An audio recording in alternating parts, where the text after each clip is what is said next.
Bonjour ou bonsoir à tous, vous qui regardez les vidéos que ce soit le jour ou la nuit. Ici DVD Pro Catch qui est de retour. Oui, donc j'ai terminé, on va dire, l'opération. Je sais que ça a été très très long, mais il fallait que je m'en remettais de cette opération.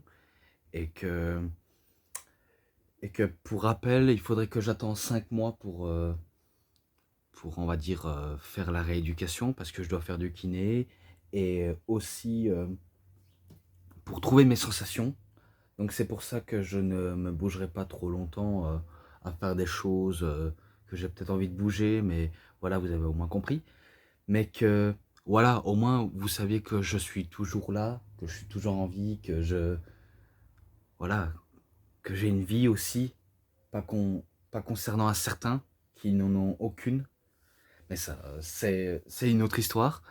Bon, vu comment vous avez une de mes nouvelles, je vais faire maintenant une review de 2 DVD cette fois-ci, qui est extrêmement rare, très rare, ah putain, qui est très rare, mais qu'on peut voir normalement sur Vinted, les images comme ça, même s'ils sont en version latin ou version américaine, ce que vous voulez. Mais bon, je vais vous montrer directement ça.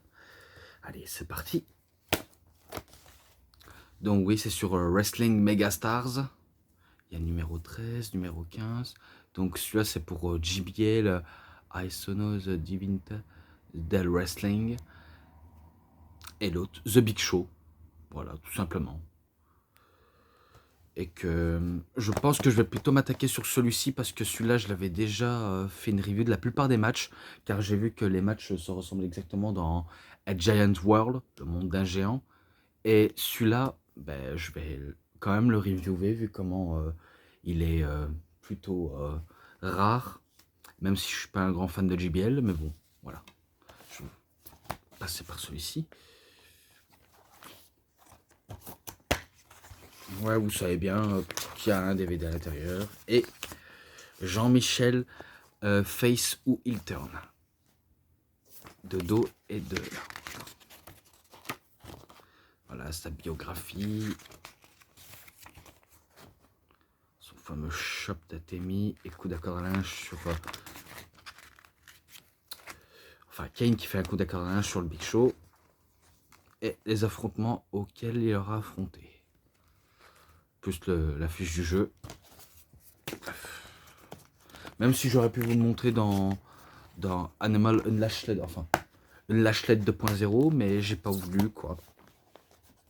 Donc au match Survivor Series 2002, quand il affronte Brock Lesnar pour le titre incontesté de la WWE, et que, spoiler, il bat Brock Lesnar, parce que Paul Heyman avait fait entre guillemets, un second heel turn, vu comment il était déjà un manager heel, mais que il a trahi son poulain qui est Brock Lesnar, où il l'aura mené au sommet. Et du coup, ben, Paul Heyman, ben, il s'est rangé du côté de Big Show pour battre Brock Lesnar. Donc c'est pour ça que Big Show a battu Brock Lesnar. Je crois que j'ai pas besoin de le préciser vu comment je l'avais déjà fait une review dessus. Donc voilà, au moins vous saviez. Car j'ai pas non plus besoin de préciser. Et que ce match-là, ce sera en description. Ensuite, à Backlash 2003, Big Show contre Rey Mysterio. Ça, je ne sais pas si... Enfin, il me semble qu'il est présent, mais je crois que celui-là, je l'ai déjà reviewé pour Backlash 2003, même si j'ai pas le pay-per-view, mais j'ai le DVD en question de Big Show. Et que c'est là où je crois le Big Show va passer un sale quart d'heure à Rey Mysterio. Tout qui va le tortiller, le malmener, quoi. Vous connaissez le délire du Big Show. Vraiment, vous connaissez. Et que... Et que si je crois bien, un coup qu'il aura battu, il le met Rey Mysterio dans dans une planche pour évacuer dans un brancard. Et il utilise, alors que Rey Mysterio était dedans, contre le poteau. Donc, donc il utilise comme une batte de baseball en train de frapper sous le poteau. Ouais, ce match-là aussi en description. Par contre, ce match-là, et il y a un autre que je n'ai jamais reviewé, mais bon, ça je vais vous le présenter. À Judgment Day 2003, Big Show contre Brock Lesnar, dans un match de civière, si ma mémoire est bonne. Stretcher match, ouais. Match de civière, mais on peut dire match de transpalette. Car je me rappelle que Big Show, il va d'abord s'occuper de Rey Mysterio. Car je crois qu'il avait les deux sous le dos. Voilà ce que je voulais dire. Il avait tous les deux sur le dos, mais que Rey Mysterio, il n'a pas digéré ses défaites. Il veut se venger face à la grande, méchante, brute qui est le Big Show. Et c'est là où je me rappelle que Brock Lesnar, il ramène un transporteur à palette où il va justement sauter dessus avec un coup d'accord à la linge, faire un F5. Mais ça, je ne sais pas s'il est présent dans Here Comes the Pain. Car il me semble qu'il est déjà présent. Et que vous connaissiez la fin. Brock Lesnar, il met le Big Show dans le transporteur à palette, jusqu'au-dessus, et en traversant la ligne, et que c'est là où Brock Lesnar, il conserve son titre. Voilà. Ce match en description, si je l'ai jamais, ou si je l'ai déjà noté, ça on verra bien. Ça, celui-là, il est présent dans Giant World. Big Show contre Eddie Guerrero pour le championnat US, donc pour le titre US. Et que je m'en rappelle que Eddie Guerrero tentait de tricher pour essayer de battre cette grosse brute. Par exemple, le coup de poing américain qu'il a baptisé le coup de poing mexicain. Ou encore en essayant de mettre KO l'arbitre pour mieux tricher, pour mieux profiter par la suite. Mais qu'à chaque fois, c'est un flop pour Eddie. Vraiment un flop. Même en essayant le 5-star Frog Splash, ça n'a rien suffi. Et que je crois qu'un coup que le Big Show en a eu marre, il avait décidé de mettre fin à la rencontre avec un chokeslam, en battant Eddie Guerrero et en devenant le nouveau champion US. Donc voilà, ce match aussi en description. Ensuite, No Mercy 2004, Big Show contre Kurt Angle. Celui-là, il est présent. Donc Kurt Angle, il cherche à se venger de Kurt... Enfin, Big Show cherche à se venger de Kurt Angle. Faut dire pour un début, j'ai failli me gourer. Mais oui, il veut se venger de Kurt Angle pour lui avoir coupé les cheveux. Et aussi lui promet de lui casser les fesses en deux et qu'ils seront les siennes. Bref, esprit mal placé sur esprit mal placé. Hein. Donc Kurt Angle, un premier temps, il a quitté le ring. Et du coup, il perd le match. Mais que Teddy Long dit à Kurt Angle d'y aller sous le ring. Sinon, il serait banni de SmackDown ou de son siège à SmackDown ou quelque chose comme ça. Bref, je m'en rappelle plus. Mais au moins, ça vaut le coup pour préciser.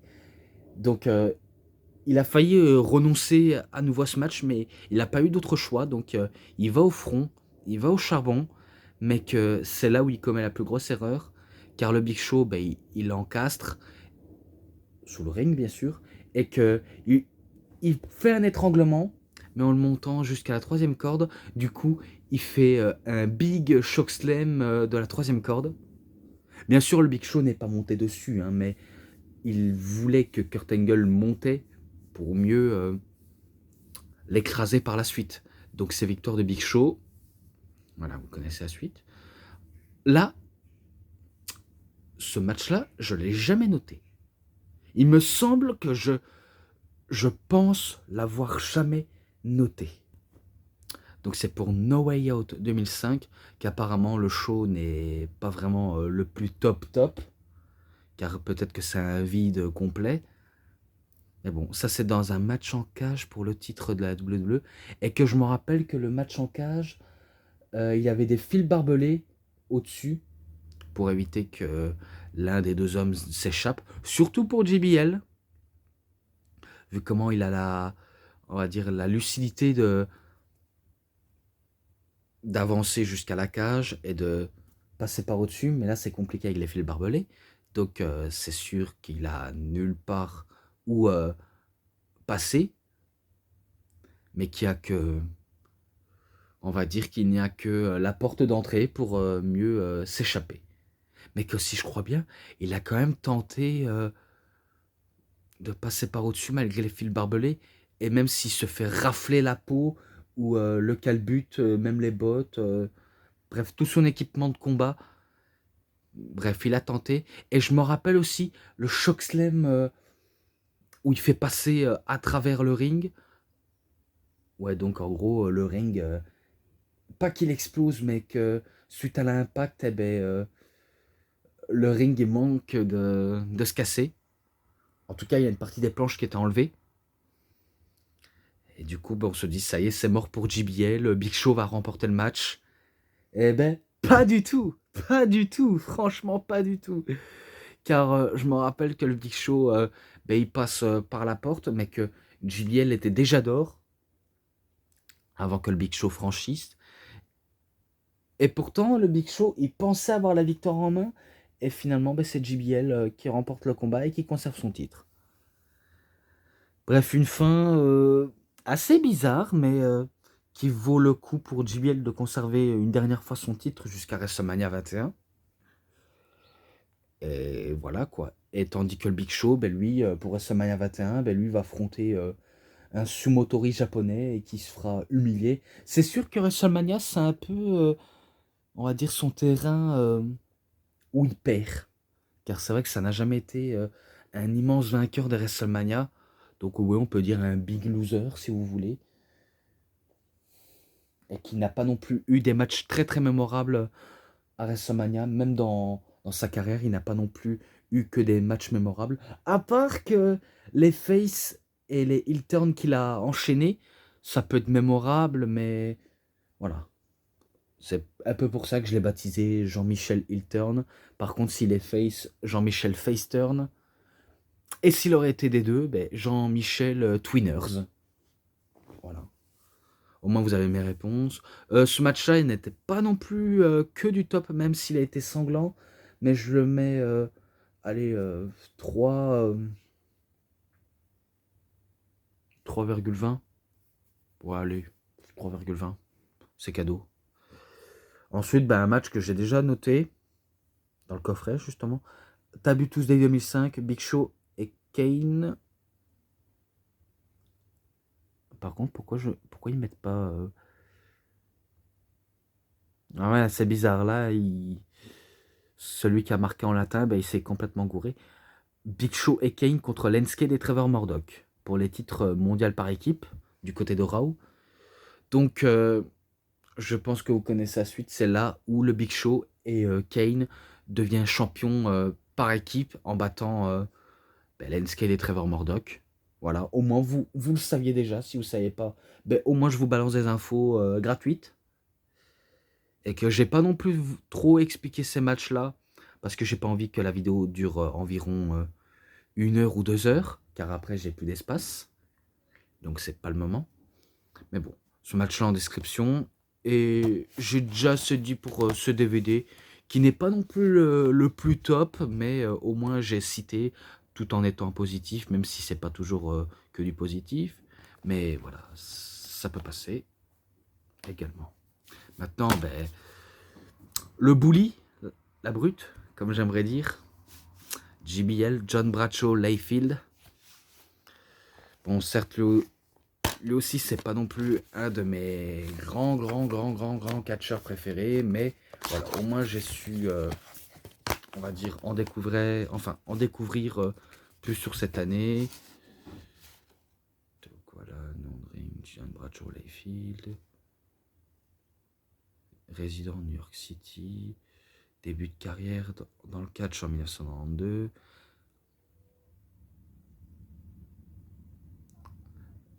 JBL Powerbomb.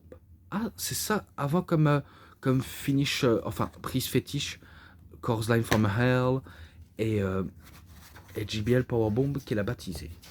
Et par contre, pour le Big Show, lui, ses débuts dans le catch, c'était en 1995 et qu'il était résident à Tampa en Floride. Aujourd'hui, ben, je sais pas s'il est toujours résident, mais voilà. Je le dis si je suis en retard ou si je suis à la bourre.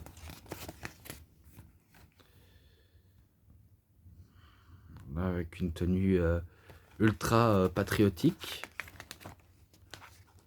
Comme si c'était la tenue de Oncle Sam.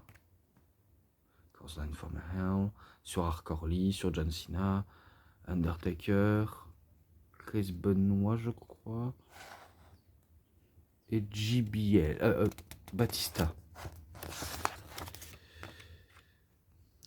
Et en affrontement, ben, vous avez vu que c'était face à John Cena, Undertaker, Batista et Eddie Guerrero.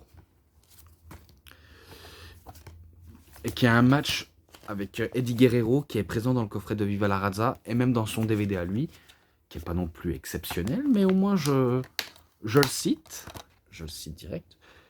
Donc c'est tout d'abord... Attendez, si je ne me trompe pas...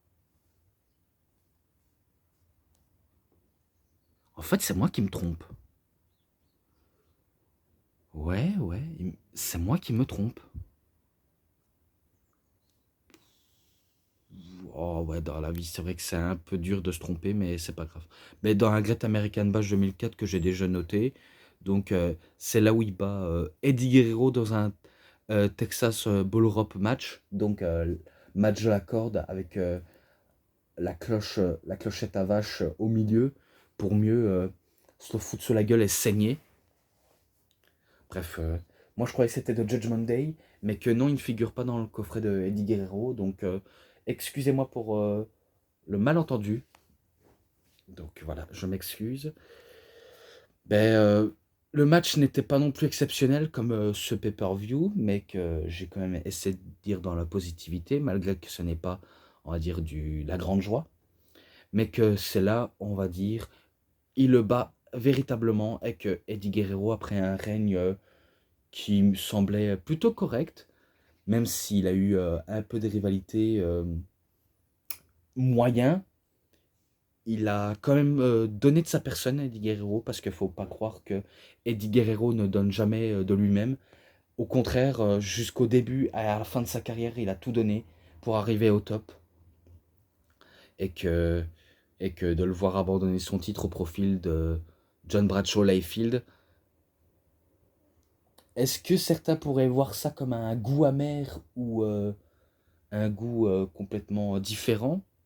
Mais bon, pour les fans de catch, c'est sûr que c'est un goût amer, mais c'est victoire de JBL. Avec ce match-là en description. Pareil pour l'autre. De toute façon, je vais vous dire, la plupart des matchs que j'ai cités seront en description. Voilà, au moins vous serez content, parce que j'ai pas envie de trop me le répéter. Et que les, euh, les notes globales que vous allez voir, ben, vous allez peut-être comprendre pourquoi je les ai notées. Voilà. Donc Royal Rumble 2005, match triple menace pour le championnat de la WWE. JBL contre le Big Show contre Kurt Angle, triple menace, qui, à un sens, était bon, mais pas si exceptionnel. Je vous le dis exactement. Ça n'a pas non plus été que du grand art, mais qu'ils ont voulu tous les trois donner le meilleur catch possible, malgré que ce Royal Rumble était quand même bon, mais que les matchs n'ont pas toujours été si mémorables que ça. Donc ils tentent vraiment tout, mais que en face, on sait que c'est victoire de JBL face aux deux clients sérieux. Voilà. Donc vous avez compris, j'ai pas envie trop d'en parler ce match-là. Ensuite, Judgment Day 2005, dans un match I Quit pour le titre, face à John Cena. Le match qui était vraiment très très mémorable, et que John Cena fait son entrée avec un camion où il y avait un DJ qui chantait, non, qui mixait sa musique d'entrée avec le theme song du Titantron, et que JBL, ben, vu comment il avait pris en vérité le titre de John Cena, et que John Cena, ben, il a décidé de se fabriquer, redesigner spécialement pour lui, où le WWE tourne à la fin, ben, JBL, pour lui, il se croit toujours le champion, alors qu'en vérité, ce n'est pas lui le champion. Mais qu'à chaque fois, dans ce combat, je me rappelle qu'il y avait de la tension, et que il disait à John Cena que c'était un fils de la plage, qu'il devait lui rendre son titre, sinon il va le démolir au plus haut point, Et que John Cena, lui, sa manière de répondre, ben, c'est les coups. Et l'une de ses punchlines, Kiss my ass. Donc, viens m'embrasser les fesses avant de le faire éclater sous la table des commentateurs. Et que après, un petit peu plus loin, eh ben, JBL fait comme il avait fait avec Eddie Guerrero, asséner un coup de chaise dans le crâne. Et du coup, ben, John Cena, ben, il va se retrouver en sang complètement. Donc il va pisser le sang abondamment. Même si vous allez peut-être dire que Eddie Guerrero en a plus pissé le sang que John Cena, qui est un petit peu vrai, mais que, on va dire, c'est un peu quasiment similaire. Car John Cena, il a aussi autant saigné parce qu'il va saigner de la tête jusqu'à son corps. Et que Eddie Guerrero, lui, il aura saigné de la tête et du corps vers le ring, l'extérieur et des tabliers. Au moins, vous avez compris. Même si on va pas non plus atteindre l'échelle de Muta pour avoir saigné de plus en plus dans un match, mais il faut dire, perdre des litres de sang dans un match, c'est très très très dangereux. On peut risquer sa vie et il faut pas croire. Quand on perd du sang, euh, tu deviens, on va dire, inconscient, tu deviens, on va dire, pâle, tu peux en mourir. Un peu comme Eddie Guerrero a, entre guillemets, simulé. Voilà, je le dis au cas où. Mais après, c'est vrai que ça fait un petit peu peur ce genre de scène. Mais John Cena ne va pas le faire car il va montrer que, en bon soldat qu'il est, eh ben, il va réussir à survivre dans un high quit match, même si JBL peut le matraquer, il peut le saigner. Bref, il ne va pas abandonner. Et c'est l'un de ses premiers matchs high quit où il va en faire sa spécialité John Cena. Parce il faut croire. Dans les matchs high quit, c'est la spécialité de John Cena.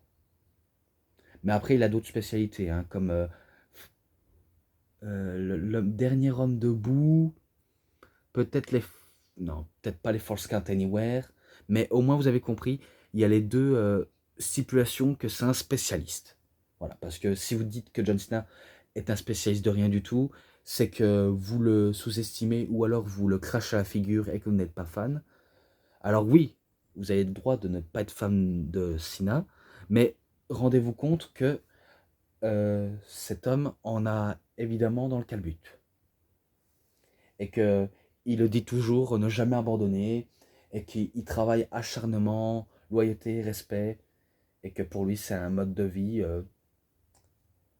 mais aussi pour le catch. Même si ça n'a jamais été un catcheur aussi très très très très très polyvalent sous le ring, mais il bosse quand même, car c'est vrai que ce n'est pas non plus un technicien. Certes c'est un showman, c'est quelqu'un de très puissant, de bagarreur, ça n'a jamais été, on va dire, un très très très sadique, même s'il y a un temps il avait tourné heel pour être sadique, mais voilà, au moins il a su quand même évoluer avec le temps, et que face à ce match, eh ben, il ressort grandi face à JBL. Et que si je me rappelle, au moment où il se fait étrangler par un câble où ça tenait les caméras, eh ben, il va, on va dire, faire passer JBL à travers une télévision, et que JBL à son tour va saigner. Après, où est-ce qu'il y a le camion de routier, eh ben, il commence à se battre, et que au moment où il avait encore un câble, eh ben, il voulait le pendre John Cena, mais John Cena, il avait la solidité de prendre le micro, et du coup ça faisait un bzzz, bzzz. Et après, ben, je me rappelle que JBL, il passe à travers une table, et si je crois bien, il va prendre un genre de tuyau comme de radiation pour le camion, parce qu'il voulait le massacrer avec ça. Et c'est là où JBL, ben, il décide d'abandonner. Mais que John Cena n'a pas dit son dernier mot, parce qu'il ajoute un dernier coup pour la fin. Il donne un coup de tuyau, et JBL, il passe à travers le vitre de Judgment Day. Voilà. Donc, c'est victoire de John Cena, ce match en description. Voilà, je passe. No Mercy 2005 que j'ai déjà noté et qui a rien en jeu. D'ailleurs, je ne sais pas si c'était à San Diego. Non, c'était pas à San Diego, c'était Houston, Texas. C'est parce qu'il marque San Diego, mais c'est pas San Diego. À moins qu'il y ait des noms en italien ou en espagnol que je ne comprends pas, mais c'est pas grave. Mais que vous avez compris, c'est JBL qui bat Rey Mysterio. Je le dis, hein, parce que pour moi, ça n'a aucun effet de suprématie, vu comment j'avais déjà fait une review sur No Mercy 2005, et que j'ai pas besoin d'en dire plus. Donc, c'est victoire de JBL avec un Cause from Hell. Voilà. Ensuite, à WrestleMania 22, match pour le titre des États-Unis face à Chris Benoit. Et que dans ce WrestleMania 22, ben, son meilleur ami à Chris Benoit, Eddie Guerrero, qui est décédé très jeune, il se fait introniser au Hall of Fame, comme avec son maître et mentor, Bret Hart. Même s'il n'a pas su être présent à WrestleMania 22, mais au moins il s'est fait introniser. Et que là, de manière lamentablement, il perd le titre.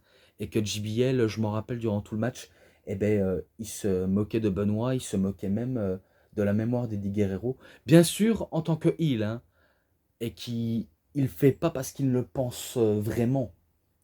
Il le fait, c'est pour l'air de dire, vous avez vu, je me moque de Eddie Guerrero, même s'il est plus là aujourd'hui, je me moque de lui constamment. Bien sûr, on a compris qu'il est là que pour jouer le heel, hein. Faut pas non plus prendre pour un second degré, même si vous savez que à l'époque, dans la vraie vie, JBL c'était un tyran des vestiaires qui adorait harceler et maltraiter ses collègues et les nouveaux arrivants. Donc, bien sûr, je connais toute son histoire et que WWE Réseau Souvenir n'a pas besoin de me faire rappeler, vu comment je connais tout sur l'histoire. Comme je connais la plupart de l'histoire de certains catcheurs, même si j'avais oublié de préciser, comme par exemple dans le Night of Champions, enfin Vengeance Nuit des Champions 2007, où j'avais expliqué la mort de Benoît. Enfin, la mort, oui, mais pas tous les détails, mais que j'avais peut-être oublié de dire qu'il y avait, on va dire, un scènement où Vince McMahon, ben, il se fait tuer dans sa propre limousine parce que ça avait explosé. Mais bon, on sait bien que c'était une storyline et qu'il avait dû briser le kayfabe. Voilà. Au moins, s'il y a des choses que j'ai oublié de préciser, je le dis dans cette vidéo. Voilà. Et que j'ai pas non plus en besoin de préciser. Et que suite que je me rappelle que JBL, ben, il se moquait de Eddie Guerrero pour les Los Tres Amigos et de Benoît, et ben, Chris Benoit, ben, il répond aussi à sa sauce en le faisant à la manière, à la mémoire de Eddie. Mais que ça va pas non plus prendre ses fruits, car je me rappelle que JBL, ben, il fait un petit paquet en mettant une main dans les cordes et en remportant le titre. Donc c'est victoire de BL. Ce match-là, en description. Ouais. Tous les matchs-là en description, que je cite. Et que j'en ai fini avec ces DVD-là. Donc même si c'est pas non plus des DVD très très top, mais au moins ça vaut le coup de collectionner. Donc pour ce qui est match, bonus, sainement ensemble, enfin, il y a quelques bonus, mais sauf que c'est plus des biographies. Il n'y a pas de documentaire, heureusement. Sainement, il n'y en a pas, donc je ne sais pas pourquoi je l'ai dit ça.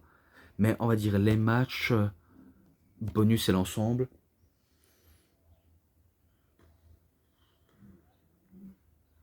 3,5. Pour aller 3,5, je mets 3,5. Car c'est pas non plus très très top, mais voilà, vous avez au moins compris. Donc je n'ai pas d'autres colis, si ce n'est qu'un seul que j'ai quand même surgardé, mais ça attendra avant que j'aurai fini les autres. Et que j'attends toujours ben, The Bottom Line of Stone Cold Steve Austin, donc les matchs de Stone Cold Steve Austin en 4 DVD.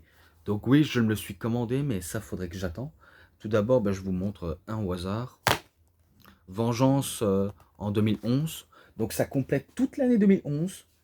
Au moins j'ai dû le montrer avant qu'il soit trop tard. Donc c'est pas beaucoup, mais il y a d'autres reviews qui arriveront. Donc vu comment je suis totalement lancé, au moins vous le saviez. Donc voilà, j'ai fini avec cette review, j'espère que vous avez bien aimé. Si cette review vous a plu, vous savez ce qu'il vous reste à faire. Likez la vidéo, commentez, partagez, abonnez-vous à ma chaîne, cliquez sur la petite cloche pour avoir plus de notifications des prochaines vidéos. Et moi je vous dis bonne journée, bonne soirée à tous. Au revoir tout le monde pour une prochaine vidéo. A plus les fans de catch.